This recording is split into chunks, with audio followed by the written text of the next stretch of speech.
Hello and welcome. And today I'm delighted to welcome Joe Browne. Joe Browne, who is a saxophonist, a music educator. He's the Associate Educator of the National Youth Jazz Orchestra of Great Britain. He's also music director of Deal's very own Jazz Journey and the Creative Jazz Weekend. And even more importantly for this interview, he's the curator of our mini festival, which is replacing this year's Creative Jazz Weekend. Joe, welcome. Thank you very much. Delighted to be here. Now, Joe, you are passionate about jazz. You're passionate about music in general. And you're also a truly brilliant jazz musician. I know all saxophonists who every time I say Joe Browne, they say, oh gosh, yes, he is absolutely remarkable. But where did it all begin? Where did your life start? And is there jazz in your family's blood? There is a small amount of jazz somewhere in my family's blood, I think, although it's not immediately obvious. My mum is a musician. She's a professional violinist, but very much in the classical realm. However, obviously, she was instrumental in forming my love of music in general. As a youngster, she started me on violin when I was 6 years old, I think, and I was a very keen violinist for a long time. Before I eventually took up the saxophone at the age of 11, I think I was, and that gradually usurped the violin in my affections. But my dad, although he doesn't play, is very artistic himself. He is an artist. He writes and illustrates children's books. So it was a very creative environment I grew up in. He loves to listen to music, which was very fortunate for the rest of the family because there was a lot of music in the household, and he insists he enjoyed it much of the time. And he's into his jazz music. Always kind of was historically. He lived in Yorkshire, and as a student at Leeds College of Art, he used to drive down to London every weekend to go to Ronnie Scott's and hear the fantastic American artists who were visiting the UK and playing at Ronnie Scott's regularly around that time. And he developed a passion for jazz music, largely vocal jazz. There was a lot of vocal jazz in our household when I was growing up. And he was very much into the kind of 60s kind of British revival of kind of rhythm and blues fused with jazz, so the likes of Georgie Fame and Zoot Sims and Zoot Money, people like that. So yeah, I grew up listening to a lot of Georgie Fame and the Blue Flames. That was ever present in our household, and that introduced me to improvised jazz, really, because of course that band had some fantastic musicians, the likes of Peter King, who sadly passed away very recently, and Guy Barker, the trumpeter. There's some great musicians passed through that band. So I was listening to a lot of improvised jazz music fairly early on, far before I kind of understood what it was they were doing or why they were doing it. But I used to enjoy those solos and be able to sing along to many of them as a very young boy. You've mentioned that your mum is a classical violinist.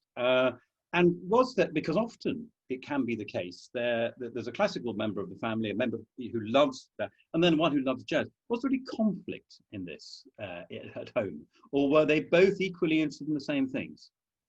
There was certainly never any conflict around it. My dad generally seemed to be in charge of the CD player in the evening, so it was typically jazz that was playing in the household. But of course, my mum was playing that music herself constantly. And although we didn't listen to very much classical music in the household, I don't think it was that my mum was denied that opportunity. I think as she was a performing musician, she was listening to that music constantly as she was performing it. And we used to go and hear her play a lot in concert around Kent as well. Now, that's quite an unusual thing, even by all standards. I mean, I know because my mother was a painter. So what it's like when you're surrounded by the visual arts as well as the musical arts. But that's an unusual house to be brought up in because you're literally surrounded by art and it just becomes part of your life. And do you think that if you've got artistic parents, do you think that helps generally with the next generation of artists like yourself? I think it does. Well, it certainly helped me enormously. The fact that they were passionate about the things that I was passionate about, and whether that was, I mean, I'm sure I was influenced by what they did for a living and what they encouraged us to do around the house. But at the same time, I think I was naturally drawn towards those artistic subjects, with or without their kind of explicit input. But yes, it helped enormously that they were able to share my interests and really get behind my kind of artistic education as a young boy and drive me to the rehearsals, drive me to whatever workshop it was I wanted to attend, whatever, because they were passionate about the same things that I was. And it was lovely to share that with them as a child, and then eventually into adulthood. They're great now, for example. They still come along and hear me play whenever they can. They're very supportive of what it is I do. And now also, because when you are in that artistic melting pot, was it difficult to choose which art form for you to be pulled toward? Were you directed in a whole set of different directions? And was there a moment in which you said, okay, well, actually music, and particularly jazz, is going to be it? Very much so, yeah. I had absolutely no idea what I wanted to do. I knew it was something vaguely artistic, but although I loved playing music, I was equally, if not more, passionate about drawing and painting. I loved creating visual art as a child, and acting. I used to love performing in plays, sport as well. I was hugely into sport when I was a young man and a boy. I would be playing rugby or football or cricket. In fact, had you asked me at the time, I'd always rather be outside playing sport than in the practice room. And I was very confused for a long time. You know, a lot of young people, I'm kind of envious of those young people who have a particular pursuit that they're determined to follow. But I didn't have that, what seems to me at times like a luxury, to have that one thing that you're particularly passionate about. I had lots of things, and consequently it was very difficult for me to choose which direction to take. And it took me a long time. But there is a similarity between team sports, where there is that competitive edge, but also that part of being a team, which is why the sport and music often are seen as two very important things in any child's education, because of the transferable skills that creates. But particularly in jazz, where there is that exciting, immediate competitive edge, you're literally having, and it's the same in sport, you're having to think, I was going to say think on your feet, but you are having to do that, and there is an energy to it. So do you think that might also be something in you that drives you in that direction, towards the jazz? Definitely, exactly what you say. There is that combined element of team sport, but also your individual performance within the sport being so crucial to the overall performance or outcome. It's very transferable. And you're right, the energy or the sort of adrenaline that I get from being involved in a really, really good ensemble that's at the top of their game, playing a gig, and the improvisation that's involved in that, and the interaction, it's very similar. And I think possibly the reason I don't miss rugby more than I do, and I do still miss rugby, but perhaps the reason I don't miss it even more than I do is because I do have a kind of outlet for that kind of that energy that you talk about, and that sense of adrenaline and excitement. It's very similar. So now, where did all this growing up take place? In East Kent, so not at all far from where you are right now, Paul. So I grew up in a little village called St Nicholas at Wade, which is, yes, so between Margate and Canterbury in the Isle of Thanet. And I went to school in Broadstairs. So I'm very much an East Kent boy. You are an East Kent boy. So I forget whether I'm a Kentish man or a man of Kent. Well, I think it varies, doesn't it? But were you part of, because the sort of county music service that we know and associate at that time was extremely formative, and music education was freely available to so many people. Was that important to you? Very much so, yeah. I was very lucky that I went to a very musical school. I went to Dane Court Grammar School in Broadstairs, and at that particular time, it was really a kind of golden era for that particular school in terms of music. We had a fantastic head of music, Tim Vinell, who was hugely passionate about ensemble music making. So the number of ensemble opportunities we had at school for a kind of state school was extraordinary, really. So we had 2 jazz orchestras, we had 2 choirs, two wind bands, a junior, a senior wind band, a junior and senior string ensembles, a baroque string ensemble. I mean, it was incredible the amount of music that was on offer. A dedicated saxophone group, and we had incredible performance opportunities as well. We were playing all the time. There were multiple concerts a year. There were international tours abroad. It was a wonderful time to be a musician at that particular school. But then I also looked beyond the school. Again, thankfully, because I had these very supportive parents who were happy to drive me to kind of external musical opportunities. And chiefly, it was the Kent Youth Jazz Orchestra. That was what really introduced me to, I hesitate to use the term proper jazz, but improvised jazz, really, and teach me about improvised jazz in the context of a big band. So I went along to a local workshop they were running in Broadstairs when I was about 14 or 15. And just instantly found it completely thrilling, the idea of being taken off the page. Because although I was making an awful lot of music, it was all notated music. I'd been playing violin, working my way through the ABRSM grades and stuff, and similarly on saxophone. And although I was involved in a lot of ensemble work at school, it was all written music. But then the good people at that time at the Kent Youth Jazz Orchestra all of a sudden removed that page from my consciousness, from my availability, and forced me to improvise, gave me a chord structure, a chord sequence. I had no idea what to do, but I had to just feel my way around and find the notes, the few notes that kind of fit. And then when I found one, to sort of stay on it and try and be as creative as possible with it. That's all I knew to do at that particular time. It's very difficult for people who are not, even musicians, it's very difficult for people who are not jazz musicians to know what that feeling is when suddenly you are there to take a jazz improvised solo.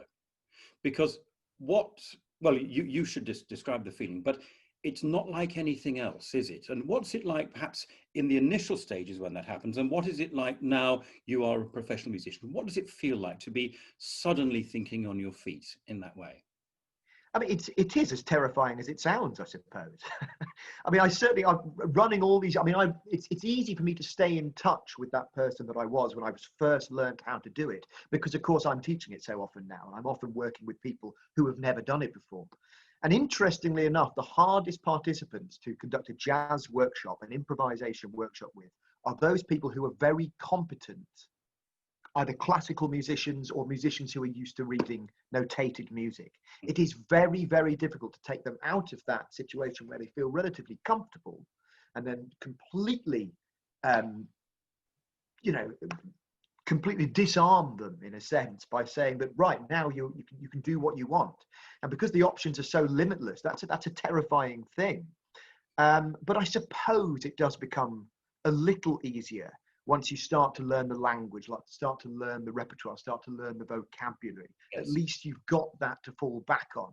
So you know you're always going to have something to play. Yeah. You're never going to just sit there like a rabbit in the headlights and not know what to do at all. But I do remember that sensation vividly, and it was terrifying. But for me, certainly, at the same time, it was thrilling. I think for some musicians, it's very difficult to overcome that fear. But for some reason, I don't know, again, maybe it was because of the environment I'd grown up in, because of playing a lot of team sport, perhaps. I kind of thrived on that fear, really, and that sense of the unknown. Now, has music education changed since you were doing that, both in the school context and also in that more county level context as well? I think so. I think there's good ways in which it's changed. There's bad ways in which it's changed. In some ways, there are more opportunities for young people, certainly outside of school. There's a lot more ensembles, a lot more collectives, a lot more academies happening that can introduce the young people to this music. Certainly in London, perhaps less so in other parts of the country. The real problem is that fewer children are playing musical instruments in the first instance. So I think the problem is in the primary schools. It's at an early age. It's getting the instruments into the hands of the young people and keeping them there. Partly it's a financial issue. I mean, instrumental tuition is expensive. You know, one-to-one private instrumental tuition is expensive, and the gap between the rich and the poor is constantly widening, I'm afraid to say. So it's harder for kind of less fortunate families to afford instrumental tuition. And then just keeping the kids playing, keeping them engaged, constantly giving them opportunity. I think one of the problems, I'm afraid, is at a kind of governmental level. I think music and the arts in general is subordinated to other subjects, and that trickles down through the schools themselves, through the school staff, and eventually to the children. I think there is less of a desire to pursue music because it's not encouraged on in a kind of national sense. Well, having said that, there is still a lot happening outside the school, so it's heartening. But of course, you need the kids to be playing and to continue playing in order for those kind of opportunities to really continue to develop and evolve. I was talking to one of my medical students, not that I teach medicine, I teach music to medical students, and she's a particularly bright student. She said, if I was going to be operated on, I'd much rather be operated on by a skilled musician who can play in tune, because their manual dexterity will be so much better. So, which is of course a very important point. Now, when you finished at school and you then had finished with the county music service, where did life go then? Well, as I said, I was very confused. There were so many things I was interested in. I really didn't know what to do. So I still was potentially intent on pursuing art as a career, or illustration, something similar to what my dad still does. So I enrolled at the Kent Institute of Art and Design to do my foundation course in art. But at the same time, to keep my options alive, I applied to the University of Southampton to study music and English literature. So I deferred for a year and took this year doing art to buy myself some time, really, to see how I got on with art education, if I wanted to take that any further, but knowing that my place at university was secure. And although I enjoyed my year at art college, I decided I still wanted to go through with the music and English, but of course still didn't know whether I would take the music beyond that or the English side of things beyond that. I was very keen on writing as well, creative writing. There was a course available at Bath Spa University at that time, I think it was, which was a degree in the creative arts, which I was very attracted to, which really you do a little bit of everything, a little bit of fine art, a little bit of poetry, a little bit of creative writing, a little bit of drama, a lot of music involved in that. Yeah, I decided to study music English at Southampton. And during the course of my degree, was spending more and more time in the music department. I was very drawn to the jazz activities, particularly, that were happening there. And during the course of that 3 years, as much as I enjoyed the English side of things, I decided I really do love music, probably more than any of the other things. I still don't know. Who knows if I'd taken one of the other paths, I may have continued to really enjoy that. But I decided I wanted to be a musician, finally.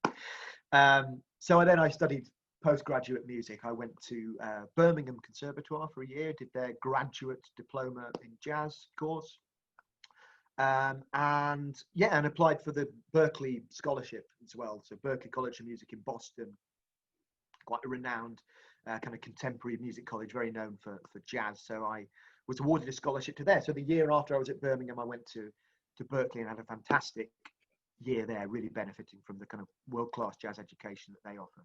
Now, America, of course, is known for its jazz education, particularly. What is the difference between the American system of music education, particularly for jazz, and the British way it's taught?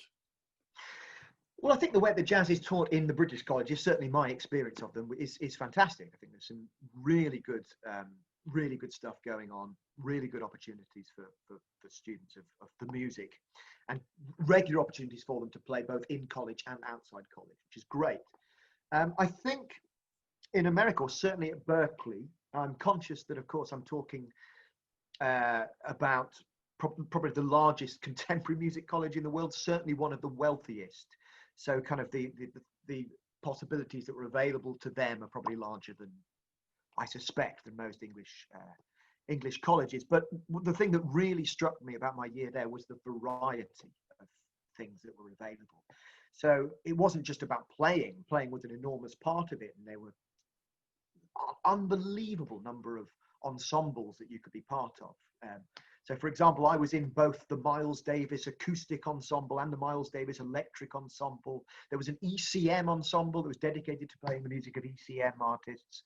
There was a Pat Metheny ensemble, Dave Holland, you know, unbelievable amount of options of music that you could really get involved in. So the playing was a huge part of it. But there was so much other stuff as well. There were harmony classes, keyboard skills, labs that you were encouraged to take. There was ear training, a big emphasis on solfege, on sight singing and recognition of intervals and chords and that sort of thing. That was huge for me at the time. That was great. Yeah, all sorts of labs in second instruments, and then of course you had your visiting sort of master classes from, you know, some of the absolute superstars of the jazz world. I mean, I spent my whole time walking around the woodwind department being absolutely starstruck. Oh, look, this Joe Lovano has just walked into the room. There's Kenny Garrett. You know, these incredible musicians would just be there, and you'd get to work with them. They were offering frequent master classes. So it was an incredible experience from that point of view. And it sets a different standard in your mind, doesn't it? And that just stays with you forevermore, doesn't it? Absolutely. Do you often feel that, goodness me, I've had that opportunity, which is very rare to people, and I'm privileged and lucky to have had that, and I want to make really sure that other people can get that? Absolutely, yes, definitely. That's how it's a strange thing, isn't it? Because musicians, and I think we're quite rare in that way, that we actually delight in other musicians' success. Yes, yes. It's a very cooperative thing, really. It's a lovely thing, you know. It's a very social thing to do as well. I mean, I think that's what I love about music, and that's one of the reasons that lockdown is so hard for musicians and potentially jazz musicians at least as much as any other genre, because of course the music that we make is so extrovert. You know, it's extroverted music, not just in terms of the sense of look at me perform this wonderful solo, but it's extroverted in the sense that we get our energy from the other musicians around us, from the presence of those other musicians. And you're right, it is a real sort of, there's a real community and a desire for everybody to do well and to enjoy the music making. Indeed, and particularly, you know, if you are either in an orchestra or in a big band or any form of ensemble, and again, this is a very different thing because there is no hierarchy, is there? You might take a solo, but then when you're stepping back, you're delighted that somebody has taken a solo and done so fantastically. You scratch the floor with your feet in approval of what they've done, and then you try and better it as well. And then if you do, they're equally improving of it. That's right. That's rare. Yeah, it's a very healthy sort of competitive element. You're right, but yeah, there's a real delight in the achievements of each other within the band. It's a beautiful thing from that point of view. Yeah, and you're right. I mean, knowing a lot about the classical world. Obviously, my mother's a violinist, and I know a lot of classical musicians. I sort of was one for a while. Yeah, I despair when I hear all the little arguments about who gets to sit on which desk and stuff like that, and who's on the inside or the outside desk of the second violins. You know, it's just thankfully you don't get that in jazz. Obviously, there are some characters, there are some scenarios erupt from time to time, but it's not the same sort of thing. Generally speaking, any sort of competitive element that's there is a fairly healthy one, I would say. Yes. Yeah. Now, how easy is it? I mean, this is a question for now, but also generally, how easy is it to be a musician, and especially a jazz musician? I mean, the short answer is not very. I think certainly from my experience, it's been crucial for me to be as versatile as possible. And I count myself quite lucky in that sense, that I enjoy aspects of music making beyond the actual music making, beyond the performing. So I enjoy working in education. I love teaching in a conventional one-to-one sense, but even more so working in a kind of group ensemble education sort of environment. I love that. I feel it is harder perhaps for those musicians who don't have a natural affinity towards education and just want to play. And of course, even more so, those jazz musicians who just want to play jazz music as well. Of course, you know, it certainly makes things easier if you're open to other genres of music. So, you know, I'll do function gigs. I'll play weddings, you know, I'll play in soul bands, pop bands. I'll play world music. I'll play classical music if required. You know, I try to keep my options open as a performer, but of course also the education side of things makes it easier to survive, I would say. But there's also a huge amount of variety to that, isn't it? I mean, no day is ever the same. There's nothing repetitive about it, is it? No, exactly, which I really like. Actually, the NYJO ambassadors talk very well about this in the chat that we had with them as well, about getting involved in lots of different kinds of music making. There's so many disciplines, so many activities, so many things you could engage in that are related to making music that aren't necessarily making music yourself immediately in the moment. And I think particularly at this moment in time when the music world is so challenged, it is a crisis for musicians. The few that seem to be just about coping are those that are the most multi-talented in a whole range of ways. Not always the case, but if you've got a range of skills and that wider ability, for instance, yourself with the visual arts as well, and you're able to sort of convert the arts from one aspect to another, it makes it slightly easier to cope, doesn't it? I think so. I think flexibility is crucial. I mean, at the best of times, but perhaps now more than ever, I would say. Yeah. Now, while we all have this idea of having this, as we call it, the portfolio career, there is also one aspect that we particularly enjoy. And would you say that is performing solo? Would you say it's very small group, jam groups, that sort of thing? Or would you say it's big band work? If you were on a desert island and you could only do one of those, which would it be? Wow. Okay, that's a question. I mean, there's nothing like playing in a big band. There's nothing like playing saxophone in a big band. It's an incredible experience. I'm lucky enough in normal life. I play weekly in a big band. I get to play lead alto in that big band, and that's just brilliant. It's like being the leader of the orchestra. It's like playing first violin part. You know, you get all the melodies, you get all the juicy stuff, a lot of solos. It's great. But of course, also you've got that incredible sound around you. A big band, you know, there's nothing quite like it. It's a beast, you know, such a force of sound.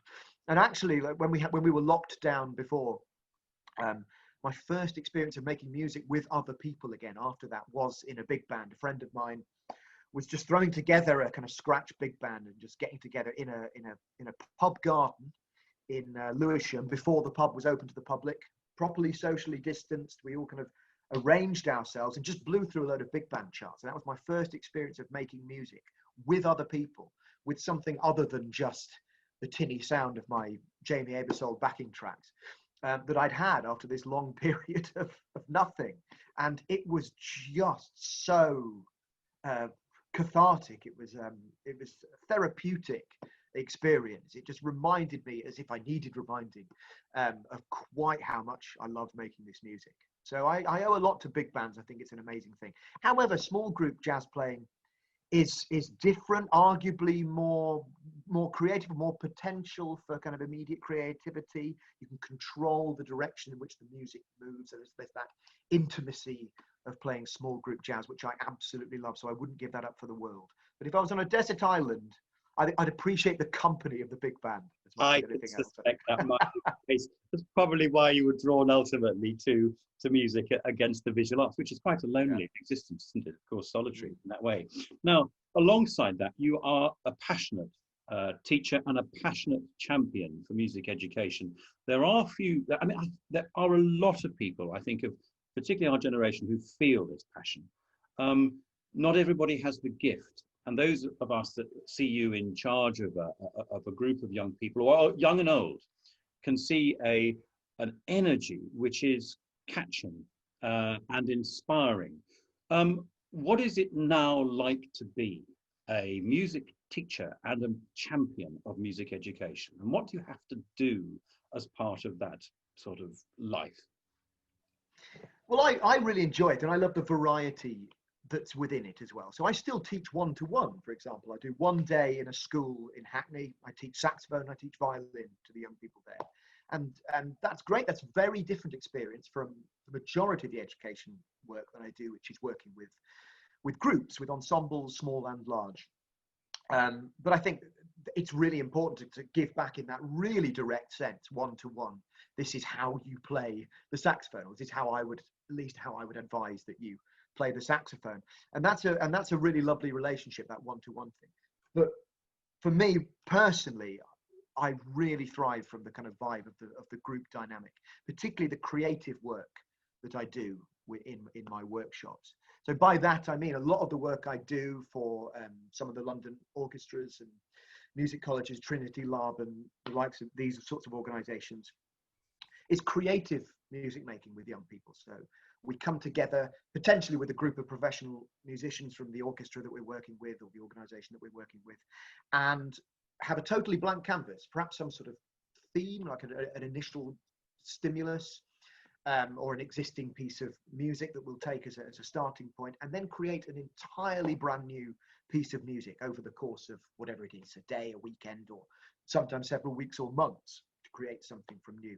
And that process is, I find, absolutely thrilling, watching the young people respond to the vibe of the room, suggest things, react to things. It's absolutely brilliant. I love working in that way. But of course, I also do a lot of more conventional ensemble education work, the kind of work I do for Jazz Journey, for example, which is working with a group of young people, essentially teaching them the jazz repertoire, the jazz language, the rudiments of jazz performance and improvisation. But I always like to include an element of that creative work in pretty much whatever I do. Yeah. So whether I'm working one-to-one, there's an awful lot of kind of group composing that goes on between me and the student. And that's certainly the case when I'm doing my kind of ensemble coaching work as well. I like the young people, or not necessarily young people, as you pointed out a moment ago. Whatever the participant group I'm working with, I like them to have some sort of creative ownership of whatever it is that we're doing, whether that's arranging the composition on the spot, or creating their own section or part of it, or just some backing lines that are completely their own work. I really like to have that creative element in whatever I do. That's probably the kind of through running thing throughout all my education work, I would say. Now, the National Youth Jazz Orchestra has always been not only a national exemplar of the finest education and results that young people can achieve in jazz, but it's been one of the beacons of the international jazz community, hasn't it? And where did it all begin for you, starting to work with the National Youth Jazz Orchestra? It was through Deal, as a matter of fact. So I was doing Jazz Journey for Deal Music and Arts, running these regular workshops, and then you guys developed this relationship with NYJO, which I didn't know was necessarily something that was going to happen. I was delighted that it did happen, and we started working with the NYJO jazz ambassadors. They started regularly coming along to our Creative Jazz Weekend and doing a little bit of work on the Jazz Journey program as well, which was lovely. We benefited hugely from their involvement. And then Claire Furlong, the Director of Education at NYJO, came along to one of the jazz education weekends and threw herself into it, joined in and observed what was going on, and subsequently asked me if I'd like to be involved in NYJO beyond the work that Deal do. So I started doing some workshops for them. She invited me up to Leicester initially. I did a weekend of workshops with them. Incidentally, I knew Claire actually, not in a professional context, although we worked in similar areas. I met her socially through mutual friends before, but she'd never seen me lead a workshop or even heard me play, I don't think, actually, until that Creative Jazz Weekend. So that Creative Jazz Weekend became something of an unofficial audition. I suppose so. You could put it like that. Yeah, so she invited me up to Leicester for that sort of initial weekend of workshops, which was great, and then subsequently asked me to be the kind of lead workshop leader for their Cumbria and Lancashire academies, which meet regularly, and then of course their Humberside academies, which is only happened online so far because the launch happened during lockdown, but that's going to be a thing, of course, in the future, as of course is the NYJO Jazz Academy Southeast as well.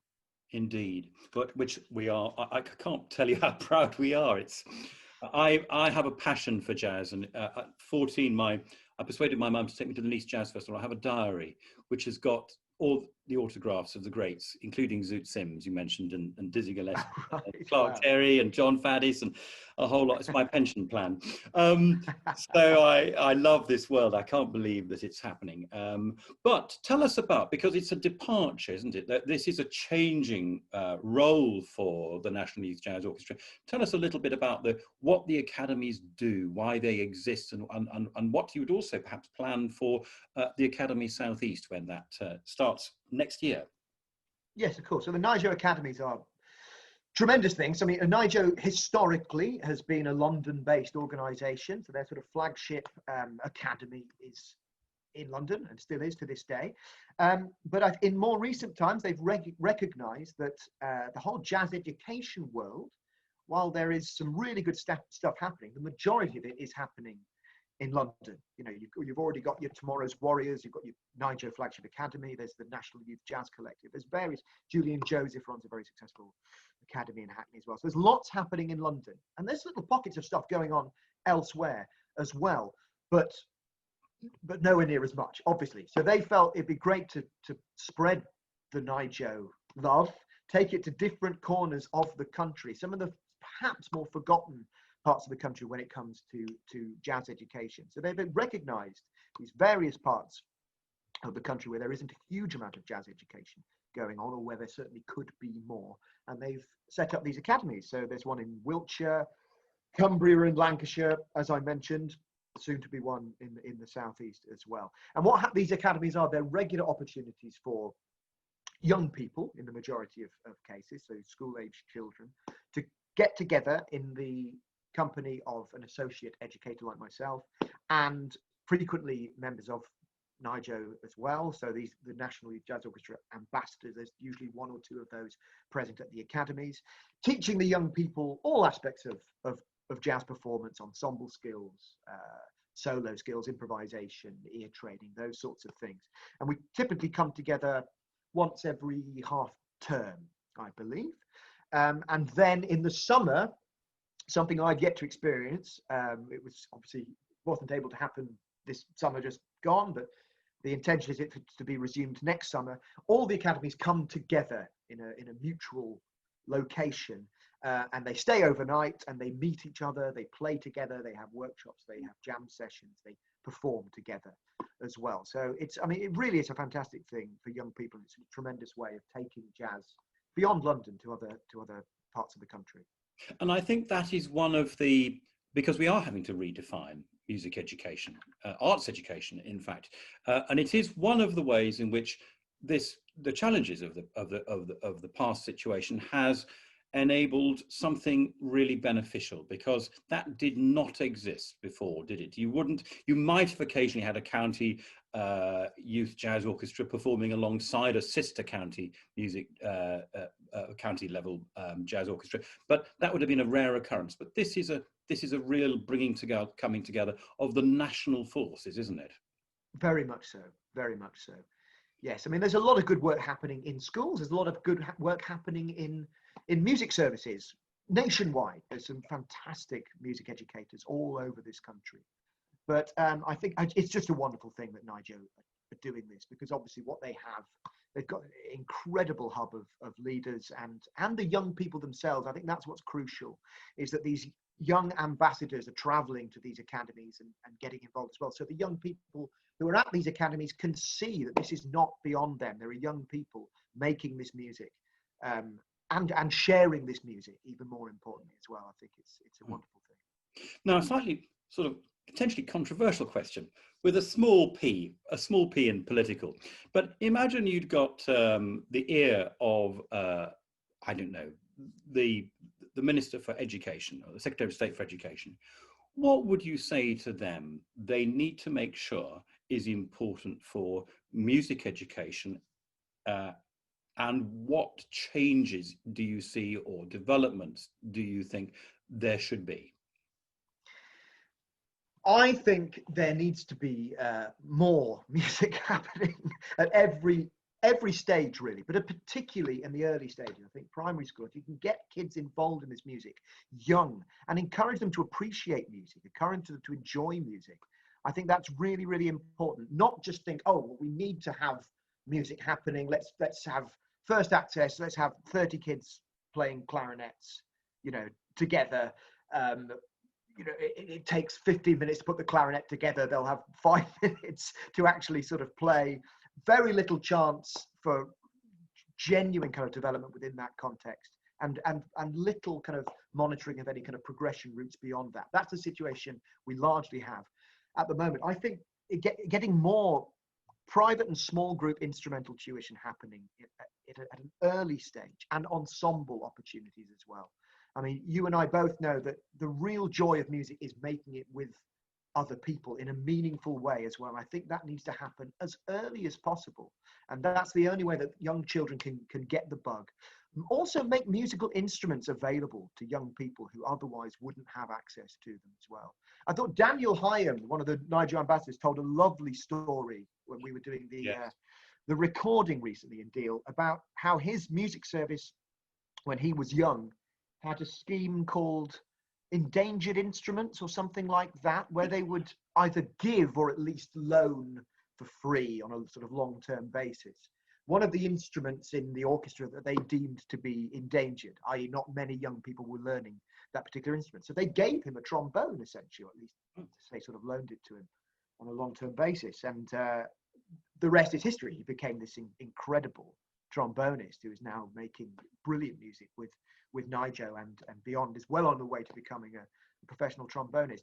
On the opposite end of the spectrum, there's still a lot happening in certain schools that is doing very little to encourage children that music is a valuable pursuit.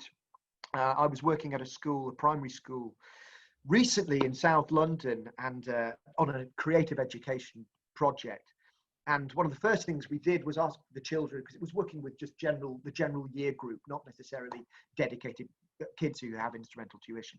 So we asked the children straight away, does anybody currently learn an instrument or have access to a musical instrument at home that you could use as part of this project? And a handful of kids raised their hands, including a little girl who said she played the trumpet. Oh, brilliant. So next week, perhaps you could bring your trumpet along to the class, which she did. And she was very good. She had real talent and even more importantly, a real sort of passion for it as well. Clearly really enjoyed the process of playing, and continued to play trumpet in the class for the next few weeks.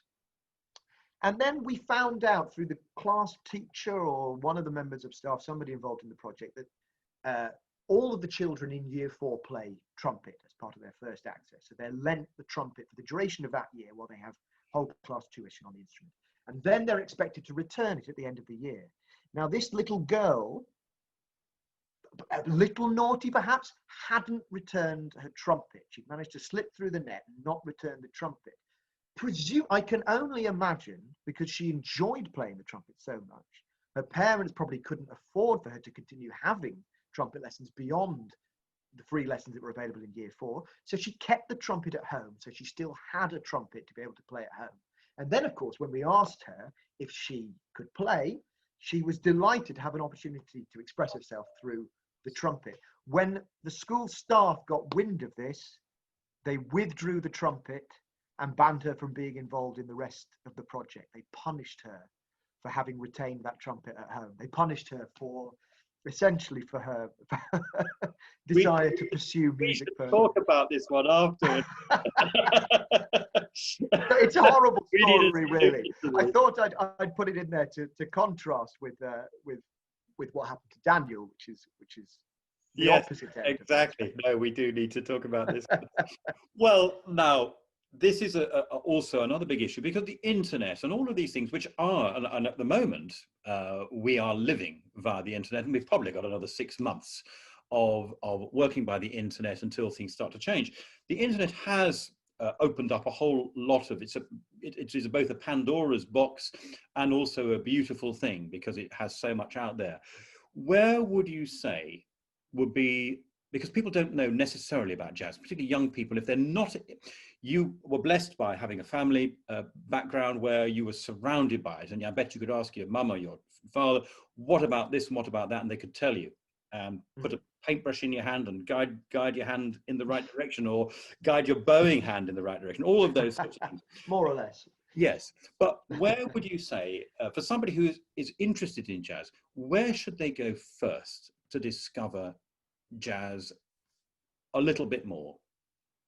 Well, my answer would be different for during COVID-19 and beyond COVID-19, of course, because if we weren't in the situation that we are in now, I'd be encouraging them to get out and listen to it live. Yeah. Get into the clubs, any opportunity you have to hear jazz music being performed live, because it is thrilling. It's unlike watching any other art form happen because of the immediacy of it. There is nothing quite like watching a group of incredible jazz musicians making the music in the moment and interacting with each other and expressing themselves through improvisation. It's unbelievable. There's an electricity that comes off a live jazz band that I would argue is different from any other art form, any other genre, because of the immediacy of the music. So get into the clubs when you're able to. In the meantime, you're right, the internet is a wonderful, wonderful thing in many ways, because it makes everything so accessible. You can go onto YouTube.